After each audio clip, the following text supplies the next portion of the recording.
और अक्षय कुमार जैसे ही गया वैसे हनुमान जी ने अक्षय कुमार को भी मार डाला, अक्षय कुमार का भी वध कर दिया।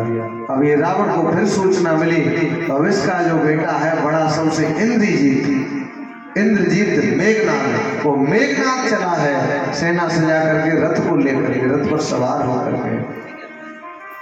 हनुमान जी से कहा है वो बानर का वो बैठा है महाराज, सेवकों से कहाँ है वो बैठा है। सेवकों ने कहा कि बस इतने से छोटे बानर के पीछे, बस इतना छोटा बानर और उससे डर रहे हो तुम सब। सैनिकों ने कहा महाराज ये छोटा नहीं है, बहुत छोटा है, देखने में लगता है छोटा, सूरज छोटा लगता है देखने में, लेकिन सारे जगत में उजाला करता है। अरे छोटा छोटा ऐसे न जानो, ये छोटा है बुरी बलाए, ये छोटा मतलब ये बुरी बलाए है, बीमारी है बहुत बड़ी, ये छोटा लग रहा है आपको, और छोटा नहीं है तो क्या है। तो महाराज हम तो चेक कर चुके हैं, आप ही कर लो एक बार चेक। इंद्रजीत चला आगे बढ़ गए हनुमान जी के पास, और हनुमान जी बैठे मस्ती में, ऐसे बैठे जैसे वीर आसन है ना, आसन ही अद्भुत है, वीरों वाला आसन, और वीर आसन पर बैठे खा रहे बोल ए बानर क्यों क्या बात है, क्या किस लिए आए हो। अब फल खा रहा हूं बस, मैंने किसी का कुछ नहीं बिगाड़ा है। कि तुमने सैनिकों को मारा है, कि मैंने सैनिकों को कहा मारा, सैनिक तो मुझे मारने आए, भूख लगी थी, और भूख लगी होती है तो प्रत्येक प्राणी का अधिकार है अपने मन चाहिए वस्तु खाने पर। ये बगिया देवी भूख लगी, अपना अधिकार जान करके खा लिए, और इन्होंने मुझे रोका तो मैंने उनको मारा, और जिन्होंने मुझे मारा मैंने उन्हें जान से मार दिया। कहा अच्छा अब ये हनुमान जी पर टूटने लगा। वैसे हनुमान जी ने एक वृक्ष उखाड़ा, और वृक्ष उखाड़ करके आज इंद्रजीत ने मारा, मेघनाद के मारा, उसका रथ टूट गया, और जैसे ही रथ टूट गया तो बिना रथ का हो गया, बिना रथ का एकदम से। अब हनुमान जी ने घूंसा लगाया इसकी पीठ में अच्छी तरह, खूब पहले कुटाई कर लो ढंग से, तब ये जाएगा। वो जब पुरवैया हवा चलेगी तो कसरेगी पीठ में पूरे शरीर में, तब याद करेगा कि कोई श्री राम का दूत आया था, इसलिए उसे अच्छी वाली घूंसा मार लगाई उसमें। अब इसने क्या किया, अब ये छुप गया एक उस पेड़ के नीचे जाकर के। अब हनुमान जी ने सेवकों से कहा जो उसके साथ में आए थे, श्री राम कहो, राम राम बोलो। कहा नहीं, कहा बोलोगे नहीं तो मैं तुम्हें मार डालूंगा। अब मेघनाद कहता है श्री राम, उसका नाम मत लेना, वो दुश्मन है, बैरी है। कहा नहीं। अब हनुमान जी ने कहा लोगे नहीं, और हनुमान जी पास में पहुंचे, जैसे ही ऐसे बगल में दबाया, लोगे, हाँ लेंगे, जय श्री राम जय श्री राम जय श्री राम। अब तो सभी वो जितने राक्षस थे वो जय श्री राम करने लगे। अब मेघनाद कहता है छुपा ए नालायक को हल्ला क्यों कर रहे हो। कहा हम कहाँ कर रहे हैं, कहा तो कौन कर रहा है, हमसे तो करवाया जा रहा है। कि कौन करवा रहा है, कि जिसके डर से आप छुप गए हो वही करवा रहा है, जिसके डर से आप छुप गए हो। तो हम क्या राम राम नहीं कह सकते, ये हमसे कहलवा रहे हैं इसलिए हम राम राम कह रहे हैं। अगर हिम्मत है तो आगे निकल के आ जाओ सामने। इंद्रजीत ने कहा अब पेश नहीं जाएगी, और उसने इंद्रजीत ने ब्रह्मास्त्र ते साधा कपिमन कीन विचार, आज ब्रह्मास्त्र संधान कर लिया इंद्रजीत ने, क्योंकि जान गए कि साधारण बानर नहीं है ये, कोई ऐसा वैसा बानर नहीं है। ब्रह्मास्त्र हाथ में ले लिया, और हनुमान जी मन में विचार करने लगे ये ब्रह्मास्त्र से मुझे बांधना चाहता है, अब तो बंधना ही पड़ेगा, क्योंकि ब्रह्मा जी की आन टूट जाएगी, ब्रह्मा जी की ब्रह्मसर की महिमा घट जाएगी।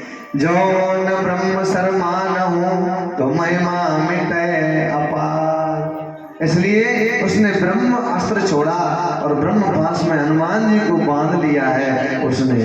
हनुमान जी बन गए और बेहोश हो गए और पेड़ से नीचे गिरे, मूर्छित हो गए। और जैसे ही हनुमान जी मूर्छित हुए तो नाग पास में इसने मेघनाद ने आज हनुमान जी को बांध लिया, और बांध करके रावण के पास ले गए। रावण के पास जैसे ही रावण के पास ले जाते हैं, रावण ने देखा है तो तू है वानर, तू ही है वो जिसने सेवकों को मारा है, जिसने बगिया को उजाड़ा है, और मेरे पुत्र अक्षय कुमार को जिसने मारा है वो तू ही है क्या? कहा मैं ही वो श्री राम का दूत हूँ, छोटा सा उन्हीं का दास हूँ। और महाराज मैंने किसी को नहीं मारा है, वो तो सब अपने आप मर गए हैं, अपने आप। का झूठ बोलता है? का बिल्कुल महाराज सत्य कह रहा हूँ, अपने आप मर गए। देखिए मुझे भूख लगी थी, मैंने फल खाए, और जब फल खाए तो वो मुझे रोकने लगे, वो मुझे मारने लगे, तो मैंने फिर उनको मारा, इसलिए वो मर गए। मैं क्या करूं इसमें?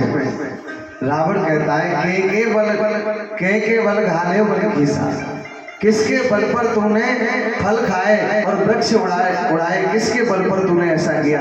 हनुमान जी बड़े डंके की चोट पर कहते हैं मैं प्रभु श्री राम के बल पर, और किसके बल पर? क्यों कि सारा संसार जो है वो प्रभु श्री राम का है। एकमात्र दुनिया के राजा हैं, सारे ब्रह्मांड के अगर कोई ईश्वर है, राजा है, तो वो श्री राम है, और उन्हीं का मैं दूत हूँ, और उन्हीं की बगिया जान करके मैंने फल खाए, और मैं ऐसे वैसे की बगिया किसी को क्यों उजाड़ता? मैं तो अपने प्रभु श्री राम का दूत हूँ, उन्हीं का दास हूँ। अच्छा तो तू श्री राम का दूत है, उस राम का, उस बनवासी राम का लंकेश, वो बनवासी राम नहीं है, मेरे प्रभु श्री राम है। श्री राम श्री लगा करके सम्मानित होकर के उनका नाम लीजिए। मेरे प्रभु कोई साधारण नहीं है जिन्हें तुम साधारण कह रहे हो। रावण सुनो, हे महाराज रावण, खरदूषण तिरसायर बाली, खरदूषण तिरसायर बाली।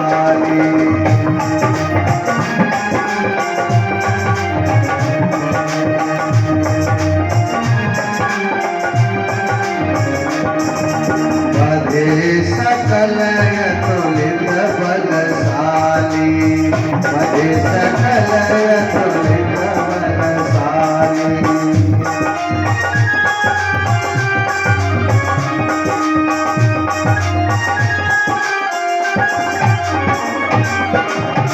अरे खरदूषण, जिनके बाण के द्वारा खर और दूषण मारे गए, जिन्हें तुम अपनी बराबरी का योद्धा समझते थे, खरदूषण त्रिसरा और बाली, आपका मित्र बाली, वो भी उन्हीं प्रभु श्री राम के हाथों मारा गया। क्या वो प्रभु श्री राम कोई ऐसे वैसे हो सकते हैं? कोई छोटे मोटे हैं क्या? कोई छोटे मोटे बनवासी नहीं है, बड़े बड़े बलशाली होता है, इनके हाथ से मारे गए। वो श्री राम को छोटा न समझो, वो कोई मामूली नहीं है। तुम्हारा सत्यानाश हो जाएगा, तुम्हारा नामो निशान मिट जाएगा। इसलिए आज भी मेरी बात मान लो कि जाके बल लवलेश ते जिते चराचर झारी, तासुदूत में जाकर हरे आने प्रिय नाम। मैं उन्हीं प्रभु श्री राम का दूत हूँ, जिनकी प्राण प्रिया सीता का तुम हरण कर लाए हो। चोरी करते लाज नहीं आती तुझे? तूने फल खाए बगिया में उजाड़े, चोरी मैंने तो चोरी नहीं की, मैं तो भूख लगी इसलिए मैंने फल खाए, लेकिन सबसे बड़े चोर तो तुम हो। और तुम्हारे जैसा चोर तो महाराज रावण मैंने आज तक नहीं देखा है, जो पर नारी को हर के लाया है और बड़े निशंक होकर के बिना लज्जा के निर्लज्ज बैठा है। इसे कोई लज्जा तक नहीं आती। कोई किसी चीज को छोटी सी वस्तु का हरण कर लेता है तो गर्दन उसकी झुक जाती है, अच्छे व्यक्ति की शर्मसार हो जाता है। और तुम तो इतना बड़ी चोरी की है तुमने, ऐसा नीच कार्य करके भी और सिर उठा के जी रहे हो। तुम्हारे जितना बड़ा चोर कौन होगा? तुम तो चोरों के सरदार हो, चोरों के मुखिया हो। अरे आज भी मेरी बात मान लो। प्रणत पाल रघुनायक करुणा सिंधु खरार, गए शरण प्रभु राखे तब सब अपराध विसार। अरे प्रभु श्री राम बड़े दयालु हैं। मेरी आपसे एक विनती है महाराज रावण, आज भी उसे मान लीजिए तो सबका भला हो जाएगा। ये लंका का विनाश होने से बच जाएगा, कल्याण होगा लंका का। और आप भी प्रभु की शरण में चले जाओगे तो प्रभु श्री राम आपको क्षमा कर देंगे।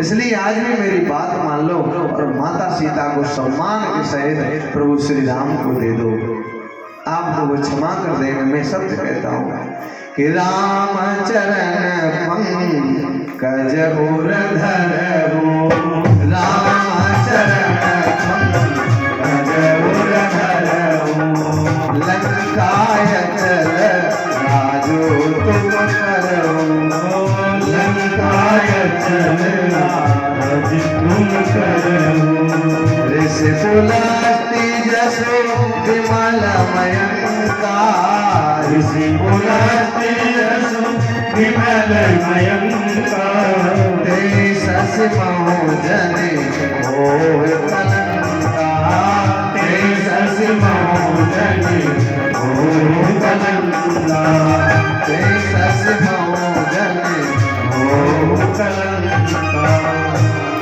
अरे भगवान के चरणों की शरण ग्रहण कर लो, भगवान की शरण में चले जाओ और भगवान श्री राम तुम्हें क्षमा कर देंगे और लंका का अचल राज्य करना, हमेशा के लिए तुम लंका के राजा बने रहना। प्रभु श्री राम तुमसे कुछ भी नहीं कहेंगे। अरे तुम पवित्र कुल है, पुलस्त ऋषि का पवित्र कुल में तुम पैदा हुए, तुम उनके नाती हो। और जैसे चंद्रमा पूरा पवित्र है लेकिन चंद्रमा में दाग है, दाग उसके लिए पूरी शोभा बिगड़ जाती है चंद्रमा की, ऐसे ही इतने पवित्र कुल में ऐसा मंदमत अधर्मी आप जैसा राजा हुआ है, कलंकी जिसने इस पुलस्त्य के पवित्र वंश को कलंकित कर दिया। इसलिए मैं कहता हूँ कि राम नाम बिन गिरा न सोहा, देखो बेचारे त्यागी मत भगवान के नाम के बिना वाणी, ये जो वाणी की शोभा है वो अच्छी नहीं लगती, वाणी की शोभा नहीं होती है। और भगवान के नाम का गुणगान होता है तो वाणी की शोभा होती है। दशकंदर आज भी मेरी बात मान लो और मैया सीता को लौटा दो, लौटा दो। लेकिन कहते ना अभिमान जब होता है वो मानता नहीं, झुकता नहीं किसी के, अहंकार झुकता नहीं है। झुकता कब है? जब उसे अनिष्ट होता है, उसका नुकसान होता है तब। कि सुन दस कंठ कहूं बन रोपी, सुन दस कंठ कहूं बन रोपी, विमुख राम गाथा नहीं गोपी, विमुख राम गाथा नहीं गोपी। सुन दस कंठ कहूं मैं गोपी, सुन दस कंठ